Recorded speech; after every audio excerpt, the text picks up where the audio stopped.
man laying down in that stretcher for God knows how long, those were the sweetest words he could have heard.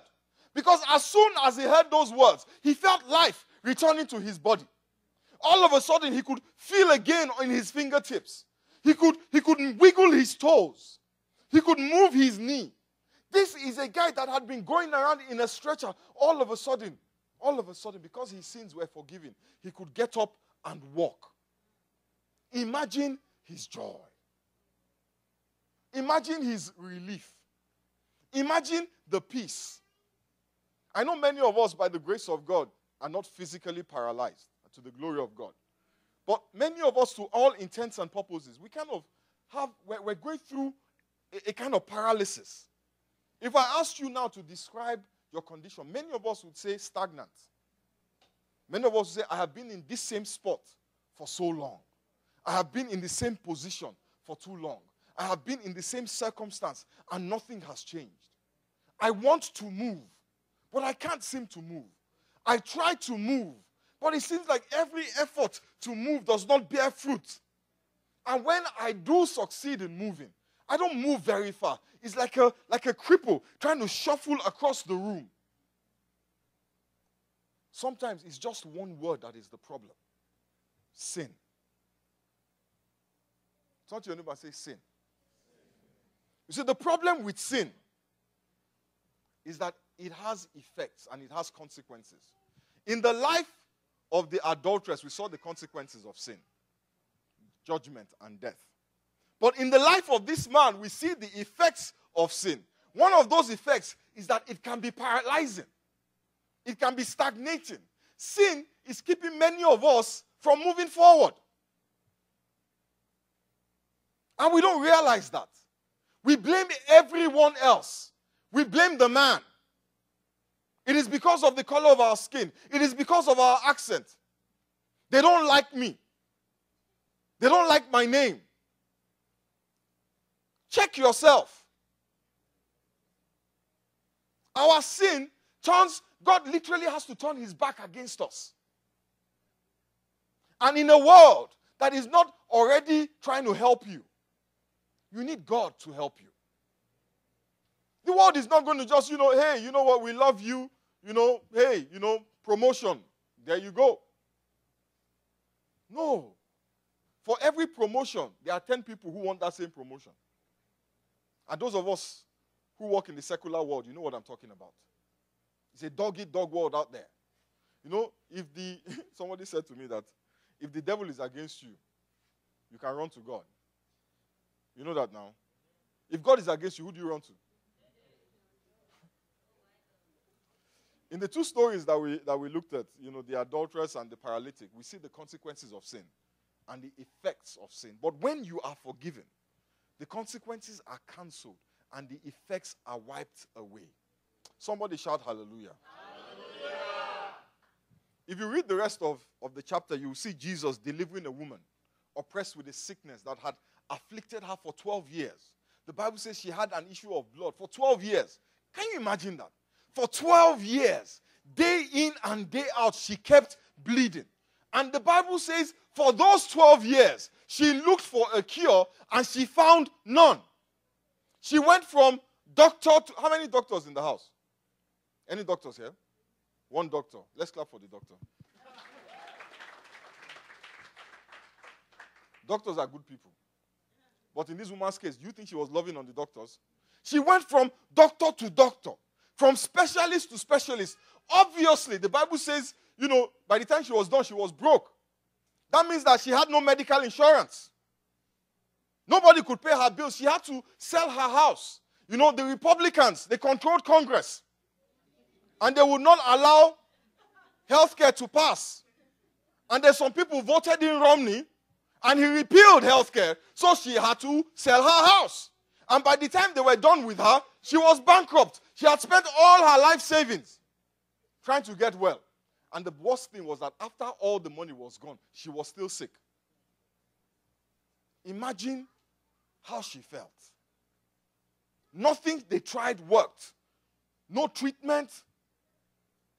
Bankrupt and sick.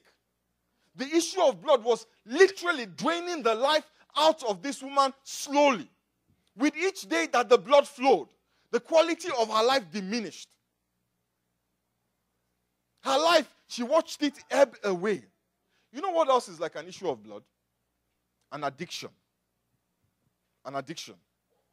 Many of us don't realize that our addictions are causing our life to ebb and flow away in front of us. You see, the woman with the issue of blood knew, because it was obvious. But many of us do not realize until much later the danger or the damage that we have done to ourselves because of the things we have allowed ourselves to get addicted to.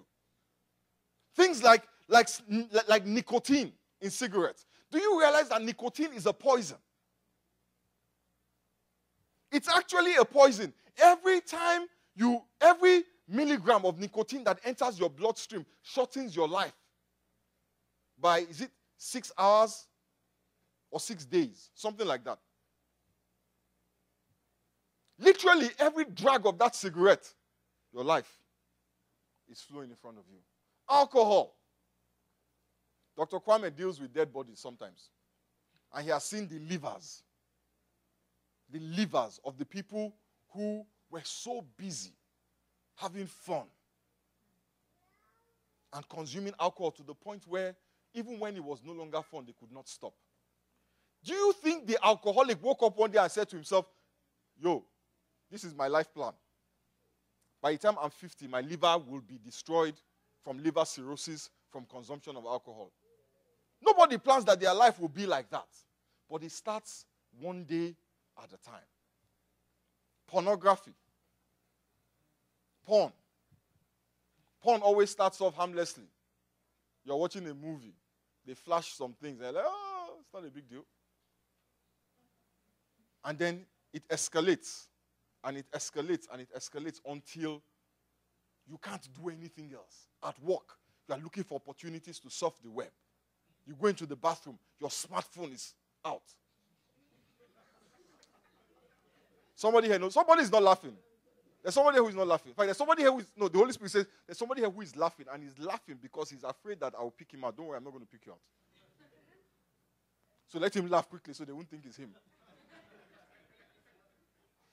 Am I being too tough? See, all of these things, they slowly diminish the quality of one's life. And I'm not just talking about the things that are conspicuously bad. There are things that we are addicted to that in the cumulative, in the long run, are not good for us. There's some things that we eat, and the doctor has told you, if you do not quit with the palm oil, for example. Some of us, if the oil is not, you know, when you cook food, and you come back the next day, and it has become a cake. You know, it has become solid. Because the oil has congealed to the point where you can kick it like football.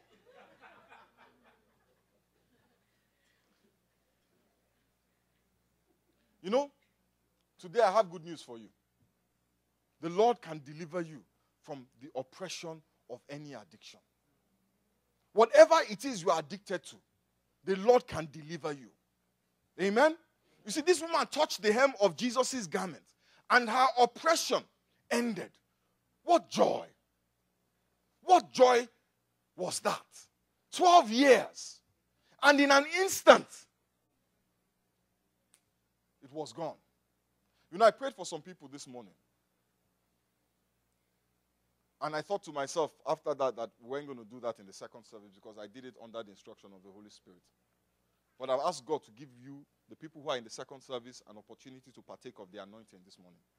If you are dealing with any addiction, I don't care what it is. If there's anything in your life that you want to quit and you are unable to quit, raise up your hand. God bless you. God bless you. God bless you. Anyone else? No, keep your hand up. It's not for me. Keep your hand up. Anyone else? I know there's some other folks here. Don't be shy. I'm not going to ask you what your addiction is. This is your chance. There is an anointing here. The Bible says, upon Mount Zion there shall be deliverance. Rise to your feet. Rise to your feet.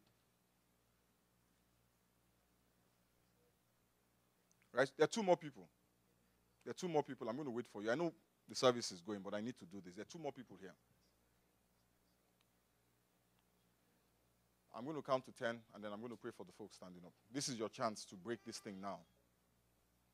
1, 2, 3, 4.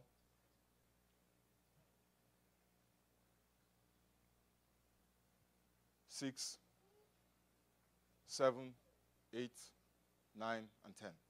Can you please just raise up your hand to the Lord? Father, I thank you for your children who have stood up to you.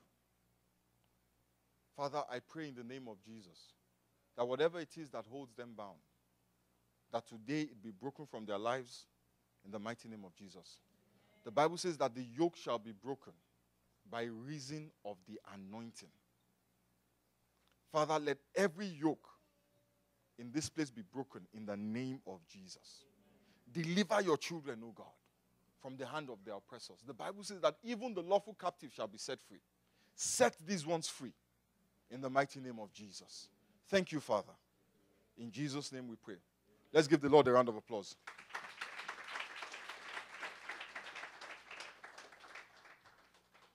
And then Jesus goes on and he sets a captive free. He comes across this girl who had died. The women were wailing. Everybody had given up hope. But her father went to Jesus and said, "My daughter is dead." And Jesus Christ went and he touched her. And the girl rose up from death. Many of us don't realize that death is like a prison sentence. It is a certainty for every human being. A prison sentence, but a prison sentence that never ends. And before Jesus came, it was a prison sentence that could not be broken, that could not be broken out of. There was no parole. Before Christ, if you died, you spent eternity in the grave. But with Christ, the Bible says death has lost its sting and the grave has lost its power. When those of us in Christ, if he tarries when we die, death will no longer hold us captive. Death for me is only a door to paradise. Let me say that again. If you are in Christ, death is only a door to paradise. But if you are not in Christ, death is where it ends. Let me rephrase that. Death doesn't end. It just goes on and on. You see, you cannot, when we talk about eternity, we think eternity is maybe 1,000 years or 10,000 years or 1,000,000 years. Eternity is no ending. So imagine that woman being stoned. I just want to give you a very graphic description. Imagine that as much as the stones were hitting her and killing her, just before she would give up life and die, she would wake up again. So a constant cycle. A never-ending cycle of dying, but never really dead. Where a person will beg for death. Let this end now. And it doesn't. You see, that is what death is. But Jesus Christ, he says, if I do not condemn you,